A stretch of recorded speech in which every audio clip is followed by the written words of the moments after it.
What is hate? If hate is the opposite of love? Well, actually, in a sense, hate is not the opposite of love. Because, like I said, love really is everything. All being is love, all consciousness is love. But then you might wonder, well, if everything is love, Leo, how do you account for hate and evil? Very easily. What hate is excessive love of the self, which then results in hate of the other. So actually, hate is a form of love. It's just a very dense and crude form of love. It's a distorted, misdirected love.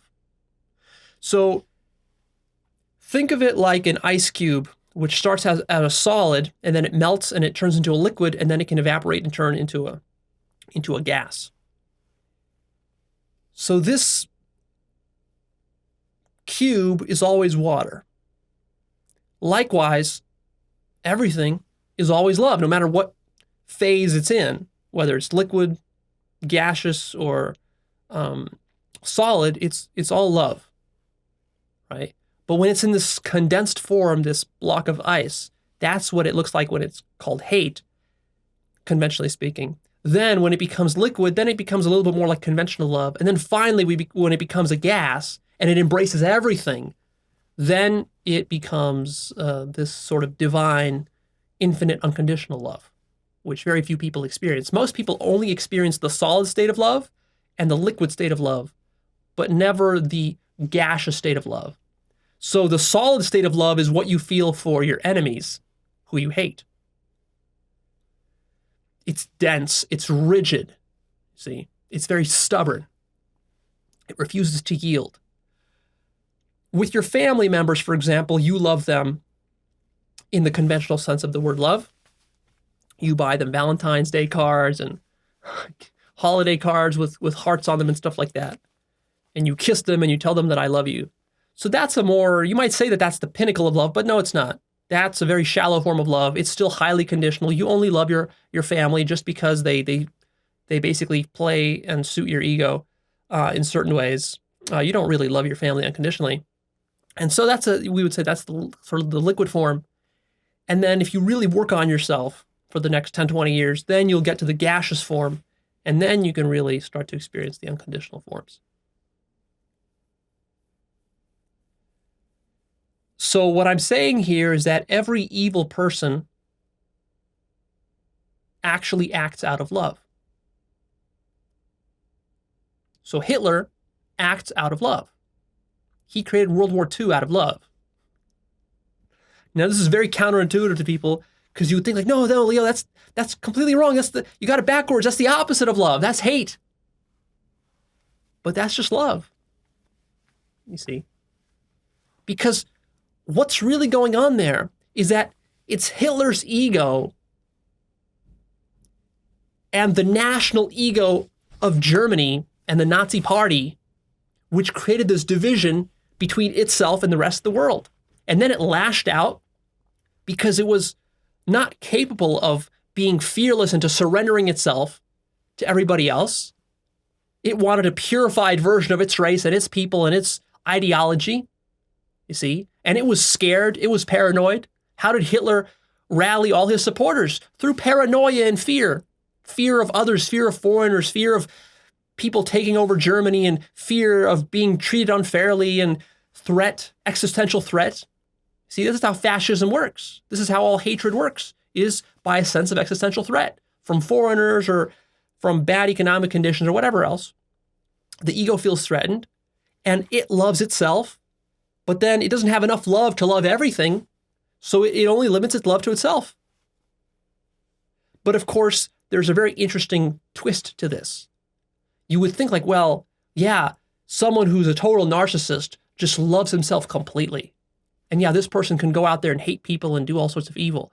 But it's really interesting because actually, because the ego is fragmented and it's so twisted and distorted that it's not even capable of loving itself fully. So a person who hates is actually incapable of loving himself. He loves only those parts of himself which are easy to love, and he denies and suppresses other parts of himself and then projects those out into the world. So a person might, for example, love his appearance and maybe love many aspects of his personality, but not all aspects of his personality. Some aspects of his personality he's going to deny. Maybe he has some homosexual tendencies, but he doesn't love those because those go against his ideology and what he was taught in the culture, so he's going to suppress and deny those. He's going to hate that part of himself, but of course he can't admit to himself that he hates himself. So what he has to do is he has to suppress that, be unconscious of it, and then project it out into the world and then hate other people out there. Same thing with a racist. A racist doesn't want to admit that all people are fundamentally one part of a giant system, all of it alive and conscious. A racist wants to feel like my race is special, my race is better than that race over there. Because that's how he defines himself, is against somebody else out there. And so by rejecting the truth of the absolute unity of existence, he has to deny that, and then he has to project and he has to demonize those people out there and he has to hate them. But of course, secretly, he also hates himself. Think about what you hate about yourself. What parts of yourself are you denying? Maybe you hate your nose, your hair, the freckles on your body. Maybe you hate how tall you are, how short you are, how fat you are, how skinny you are, how ugly you think you are. Maybe you hate some facet of your personality that you've repressed. See? Imagine what it would be like to fully love yourself in an undivided way. To accept yourself for exactly who you are and to accept all other people for exactly who they are. And to see no wrong. To see it all as part of creation. All of it is good. That's really difficult for the ego to do. The ego can't handle it. The ego denies it. The ego creates all sorts of excuses and defense mechanisms against this. That's all that a racist is. That's all that a terrorist is. It's someone who's trying to love. It's an ego that's struggling to love, but it doesn't know how to love properly. It doesn't realize that love is counterintuitive and love requires letting go. And because, not all of us had good upbringing, some of us had very traumatic childhoods with few resources, and we had to fight to survive. We have gotten programmed into that orientation in life where we're always fighting others for scraps of food or for scraps of power or whatever to get our success, to get our needs met. And then we get stuck in that orientation, and then we think that it's a competitive world where we have to outcompete other people. Otherwise, we're going to die, and we're afraid to die. And so then that's what our life becomes, is this survival game, without realizing that actually we need to rise above that, be magnanimous, and be willing to die if necessary. And that takes a big person. That's very counterintuitive. Most people live through their whole life and don't realize anything that I'm saying here. None of this strikes them at all as a possibility because it's so counterintuitive. It's exactly the opposite of what they think. And that's exactly how the devil works. The devil is the ego. And the devil, his whole modus operandi is that he flips everything inside out, 180 degrees. Black is white, white is black, up is down, left is right, north is south. And love is hate, and hate is love.